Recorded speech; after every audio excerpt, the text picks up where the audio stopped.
Hello again. It's Gail Cameron from My Pocket Coach, and it's wonderful to be here. And we're doing a series on interviewing some extraordinary women. And I have with me one of these influencers today. I had the pleasure of coaching Petro a few years ago. Not only has she worked across the world as an exploration geophysicist, but she has been a geoscience consultant, geophysics researcher, and has over the past 12 years transitioned at Anglo American from being a technical geoscience specialist to leading the team on business improvement. She's also the current deputy chairperson for Women in Mining South Africa, which is really incredible. So it gives me great pleasure to welcome Petro du Pisani. So Petro, you're leading in what has traditionally been called a man's world. How did you become interested in this career? Well, I didn't on purpose choose mining. Okay, it sort of happened. And I think a lot of people end up in mining, not necessarily thinking that they're going to end up there, but then you end up here. But I've been in mining my entire career.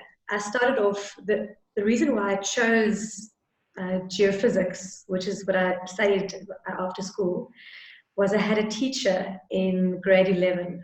And this teacher really believed in me, and he saw that I really excelled at physics and mathematics and geography. And he said to me, have you ever considered studying geology or geophysics or one of those things? I think he was an ex-geologist. And I hadn't. I was 16. I wasn't thinking about anything like that at that point in time. And he actually encouraged me to look into geology and into that sort of field of study. And I always thought I was going to study science. I was going to study mathematics or some sort of BSc. But then in that year, I then applied for a whole bunch of mining bursaries. I applied to GenCore, and I applied to JCI and Anglo American and all of them. And I got a bursary based on my grade 11 marks. And that's how I ended up in the mining industry.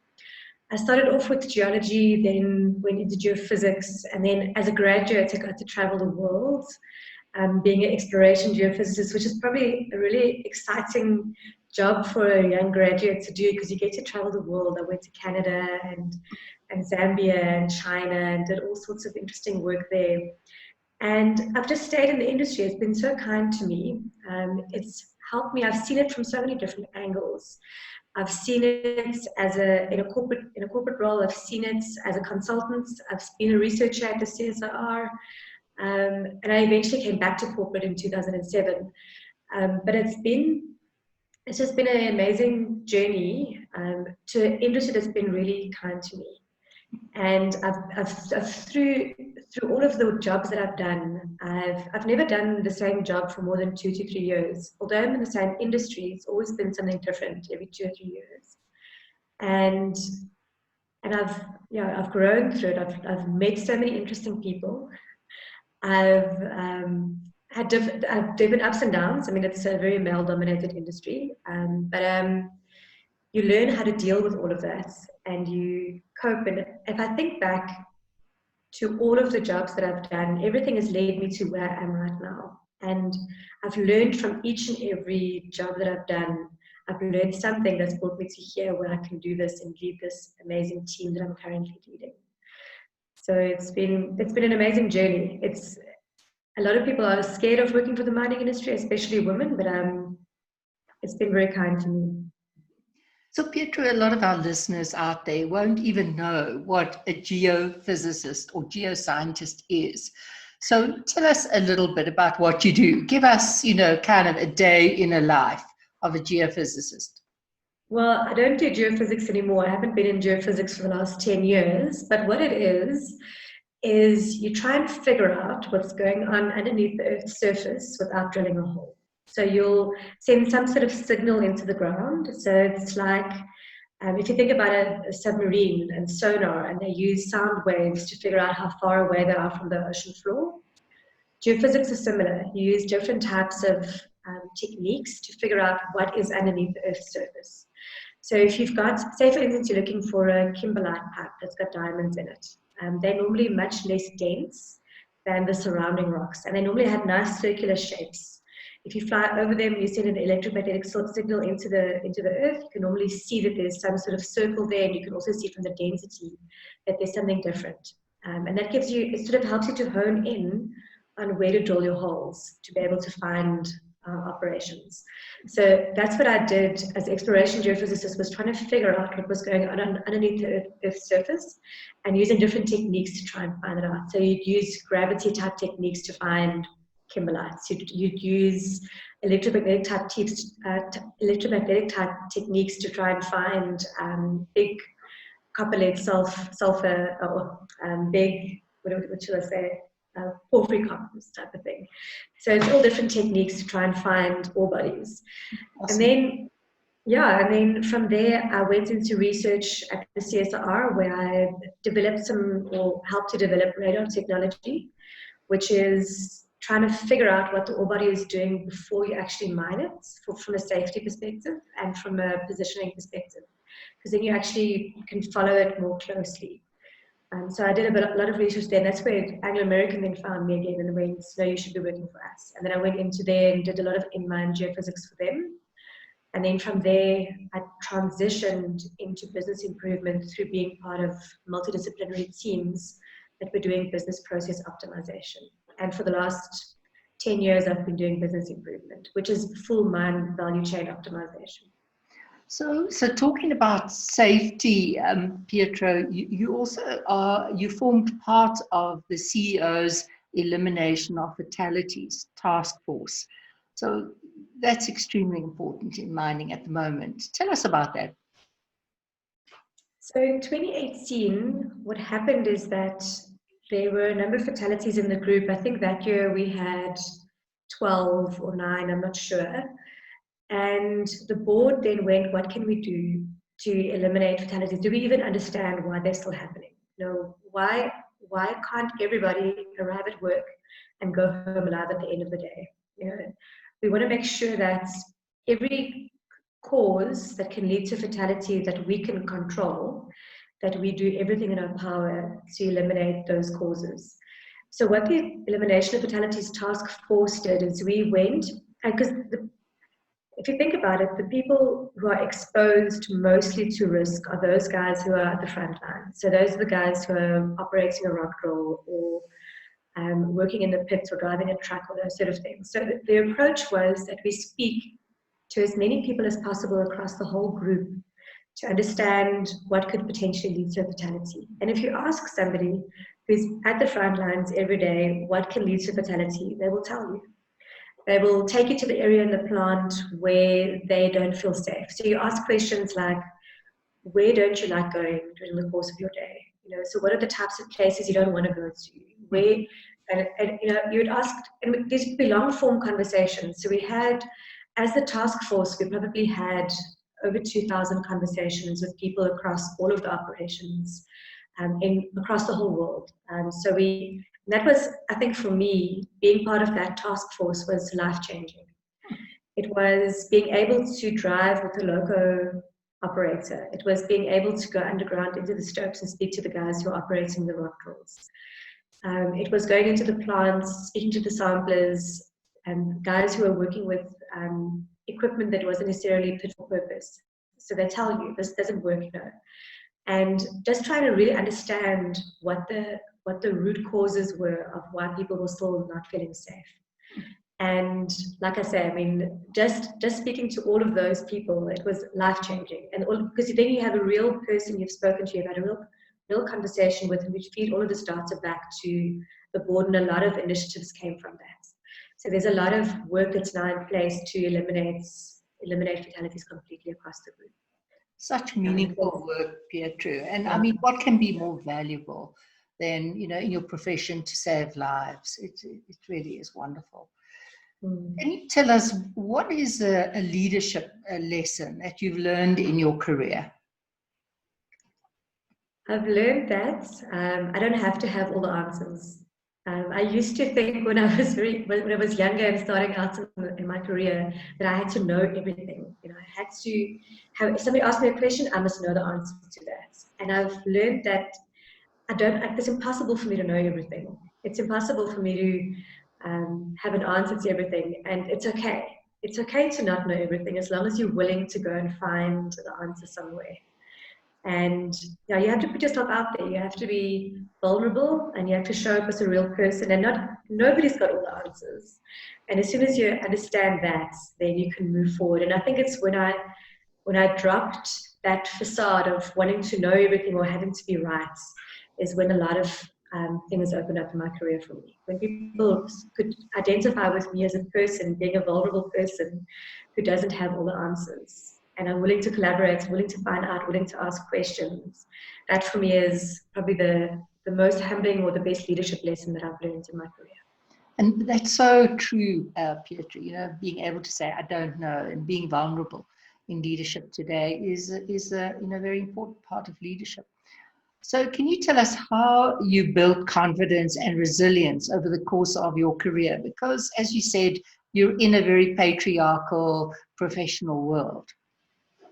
Yeah, so what I did firstly and what I did when I was younger is I made sure I knew everything about my topic, about my subject matter. So I was a geophysicist or I was a business improvement specialist or whatever I was doing. I made sure that I knew about that topic. Understood, and also made sure that I knew about the industry. So I made sure that I could speak with authority about what I was supposed to know about. So my technical expertise, I made sure that I could do that. And the advice that I give to a lot of young women coming to the industry right now is get your hands dirty. Make sure that you earn your stripes and get your credibility. So that for me has built my confidence by actually doing the geophysics work, spending time in the field, going underground in the mines. That for me built my confidence because I know what I'm talking about. You won't be taken seriously if you don't actually earn your stripes and wear the gumboots and go underground. Then secondly, as I was saying with the previous question, I made peace with the fact that I might sometimes look stupid. Okay? And for a blonde, that's a big thing. Okay, so I made peace with the fact that it's okay. You know, sometimes I'm going to look like an idiot, and it's okay because I have to ask the questions. Otherwise, I'm never going to get to the correct answer at the end of it. The third thing I've done to gain confidence is I've surrounded myself with people who I trust and who I know have got my back. And who I know I've handpicked to be in my team because they're clever and they're smart and they know what they're talking about. So I've surrounded myself with people who are smarter than me because that makes everybody look better. And then the fourth thing I did is that I constantly seek for feedback and information and coaching and mentoring. And I think one of the things that I learned from you when you were coaching me was everything I need to be able to do my job is already inside of me. I don't need anybody else's validation or anybody else's knowledge or courage. Have it all inside of me already.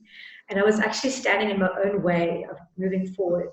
And once I realized that I don't have to do that anymore, I think that led to a lot of confidence in what I'm doing at the moment. Beautiful. That's so encouraging. So describe a time when you almost gave up. And what did you do to stay motivated? Well, you know, when you're starting out in your career, you don't always know what's the correct behavior, what's allowed, what's not allowed, what's normal, what's not normal. You don't know. And I had a boss that was really, really difficult. I mean, he was very controlling, authoritarian, all those sort of things. And he used to gossip about other people as well. And you know, if he's gossiping about them to you, he's gossiping about you. And it was very, very difficult to work with him. And I think I realized later on upon reflection, when I was reflecting about it, that the way that he was trying to manage us as a team was completely against my principles and my values. So it was very difficult. And what I did to try and cope with that is I actually at first avoided it. So I just went I'll volunteer for anything that's not in the office. I'll go outside, any projects, any assignments that are overseas, not in the office, away. I was actually running away from the whole from the whole issue of having to deal with this boss. And what I then did later on is I approached a mentor, and I got a mentor, and that mentor kept me sane, kept me completely sane, and helped me to understand what was going on and what was acceptable and what wasn't acceptable. And he really motivated me to stay in the disciplines, to stay in the company and not to leave. And through just really burying myself in work and also trying to find ways to manage this manager, I eventually found a way into a different department, and I got away from that sort of toxic culture that he was perpetuating, I guess. And just having somebody to talk to in that very difficult time was a huge support. Just having that sort of mentor to help me, keep me grounded and say, that's acceptable, that's not. You don't know when you're in your like late 20s, early 30s, whether it's what things are necessarily acceptable. So I actually had such a good conversation with a mentee yesterday. She was in a similar situation at the end of last year, where she was also in a place where she just wasn't gelling with her manager, and she was ready to step out of business improvement, to actually let go of it, to actually not do it at all. And I said to her, and it's sort of my way of giving back, because I was in a similar situation 10 years ago, 10, 15 years ago. I brought her back into it and said to her, you can move. You don't have to stay there. You can get yourself out of the situation. Don't leave the discipline because of one person. Don't do that. And in our conversation yesterday, it was just such an amazing day, because she thanked me for pulling her back in and showing her a different path. And I think that's it's this whole thing of you in it together. So you have to find people who've got your back, and that's how you stay motivated. And that's how for me, everything is collaboration. So for me, how I stayed motivated in a difficult situation is I found somebody I could confide in. And I'm also trying to do the same now. I'm trying to help young women who are starting with their careers, that they have somebody that they can confide in, somebody that can tell them this is right or it's not right, or it's, because you don't know. You don't always know. It's difficult. So yeah, that's find a mentor to guide you through the whole process. That's so reassuring, and it's often the lessons that we've learned that we pass on to the people around us.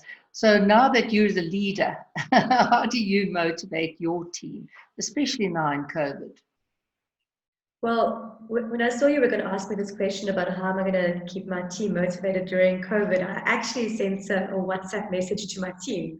And I said to them, I'm going to be asked this question tomorrow. What have you guys been experiencing? And you can either tell me what I'm doing right, or you can tell me what you want more of in terms of this whole COVID-19 situation. And I got a couple of WhatsApps back. And what the team said to me is, I've been checking in with them regularly, and I'm truly been interested in their well-being. So the work is one part, and we've been continuing with our work, and I completely trust that my team can do what they need to do. They are clever, they're smart, they will continually push projects that they can push. But for me, it's important that we all stay healthy and adhere to the rules of lockdown and make sure that we all stay healthy. They appreciate that I stay in contact with them, that I've been organizing little social check-ins. So within our team, there's 4 smaller teams, and what I've been doing is making sure that not only does my team check in with each other, but we check in with the other 3 teams as well. So every second week we'll have another team that we're checking in with, and it will be a coffee date or a sundowner, or it will be something, just so that we can stay connected.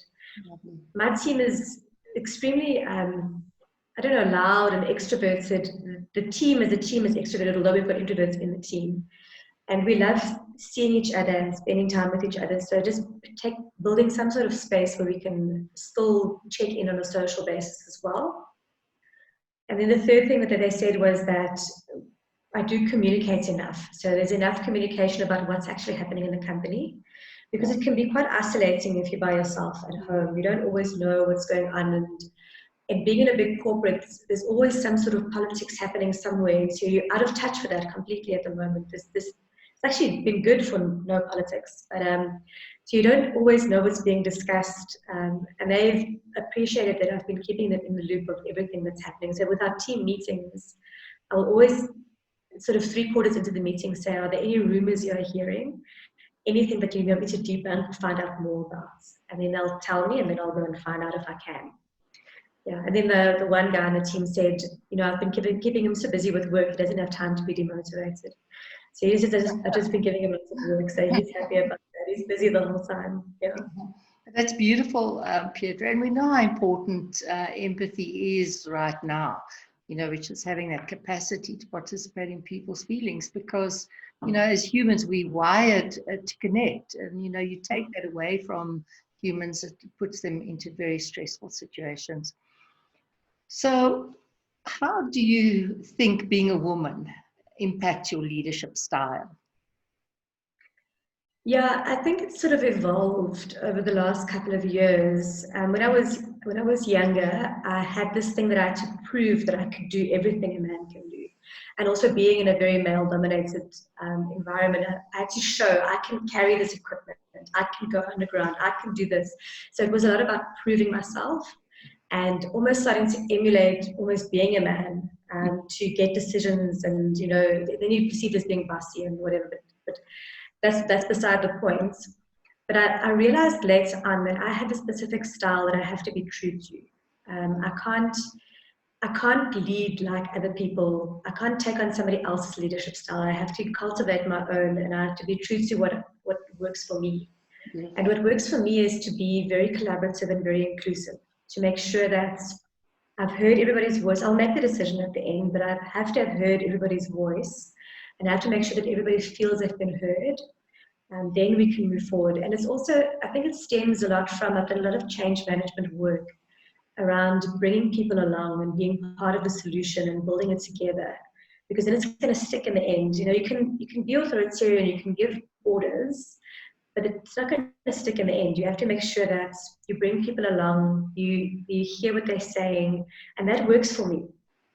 Building relationships works for me, and that's what my style is. I can't, just recently somebody said to me, no, you must just tell people they must do this. And I was like, that's not going to work for me. That's not going to work for me. I have to make sure that I've consulted with them and I've got their opinions. And yeah, so that's really important for me, is to just stick to what I know personally works for me, and that's building relationships. And then trust. And then really trusting my team. I mean, I've picked them because I think they're capable. I think they're smart. I think they can do the job. So I have to trust that they're going to do it. And that for me is important. So I surround myself with people that I trust, and I lead from a place that's authentic for me. That's the only way I can do it. Yeah, beautiful. The collaboration is so important, Pietro. I mean, we know that those are strengths of women leaders today. Women have this power to build egalitarian teams and to share power. And that's a reason why women need to be accelerated, into real positions of leadership. And, trust is the issue of the 21st century. So what is one mistake that you frequently witness female leaders making? I think one mistake I've seen is taking stuff personally, or taking it too personally. I was very fortunate that my partner gave me this book a couple of years ago. It's called The Four Agreements by Don Miguel Ruiz. I don't know if you've read it. I know it. And the four agreements are being impeccable with your word, don't take anything personally, don't make any assumptions, and then do your absolute best. And of those four, I think the second one is the most difficult. It's the one about not taking stuff personally, because women take stuff personally. You think that you have to be, please everybody. So if something doesn't go your way, you take it personally. And you don't know what's going on in somebody else's life. You don't know if they maybe got out of the bed from the wrong side that morning, or if they're struggling with something in their personal lives. They've all got their own battles that they're fighting. So most people see the world from their own little bubbles. And you shouldn't take anything personally, especially in a work context. For me, if somebody says something, they're coming from their own perspective. What I try to do is then understand where they're coming from and why they might be reacting in that specific way. But one of the things I see is a lot of female leaders will actually take it personally. Like, they didn't like me, or they didn't like my idea, or it's got nothing to do with like or your own opinions. It's got to do with the lens to which that person is looking at you. So I try to not take anything personally at work. You know, there's people who will try to on purpose derail you by trying to see if they can rile you up. So you shouldn't take it personally. You just breathe, and you just do the best you can. If you know you're coming from a place of authenticity and you genuinely have done your best and you genuinely want things to work out and you're trying to find a solution to a problem, then it doesn't help to take anything personally. Beautiful advice.